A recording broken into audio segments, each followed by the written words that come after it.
নমস্কার বন্ধুরা, আবার নতুন ভিডিও নিয়ে আপনাদের সামনে হাজির হয়েছি। আমার চ্যানেলটা নতুন হয়ে থাকলে চ্যানেলটিকে সাবস্ক্রাইব করে আমার পাশে থাকবেন। আজ আমার রেসিপি হচ্ছে ছানার মালপোয়া। দেখুন কত সুন্দর ফুলেছে আর কত সফট।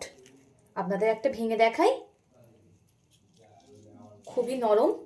তো আপনাদের মনে নিশ্চয়ই প্রশ্ন জাগছে, এই এত সুন্দর মালপোয়াটা কেমনভাবে বানাবো।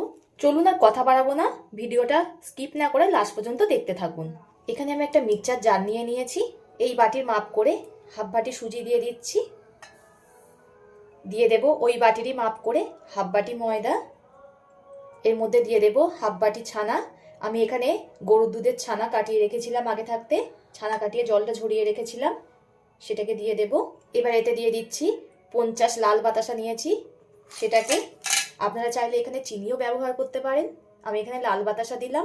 দিয়ে দেব পরিমাণ মতো লবণ।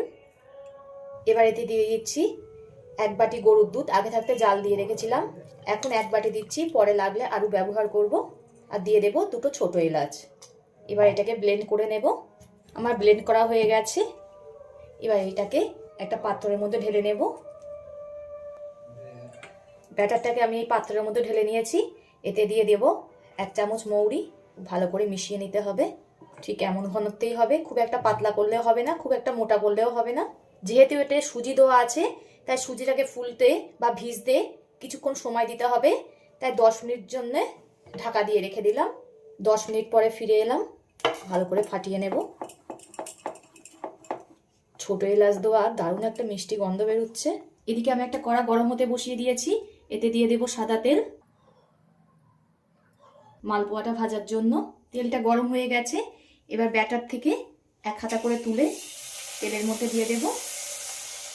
দেওয়ার সঙ্গে সঙ্গে উল্টিয়ে দেব না, পিছন সাইডটা একটু হতে দেব। দেখুন কত সুন্দর ফুলেছে। এবার উল্টিয়ে দেব। এই সাইডটা হতে 1 মিনিট 2 মিনিট সময় দেব। আমার 2 সাইড খুব ভালো রকমই ভাজা হয়ে গেছে। এবার তুলে নেব। দেখুন কত সুন্দর ফুলেছে। আবারও 1 হাতা দিয়ে দেব। এটাও দেখুন কত সুন্দর ফুলেছে, একদম লুচির মতো।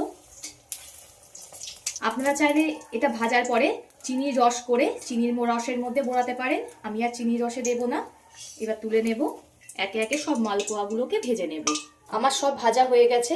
দেখুন কত সুন্দর ফুলকো ফুলকো হয়েছে, খেতেও দারুণ লাগে। ভিডিওটা ভালো লাগলে লাইক ও শেয়ার করে দেবেন, কমেন্ট করে জানাবেন আপনাদের মতামত।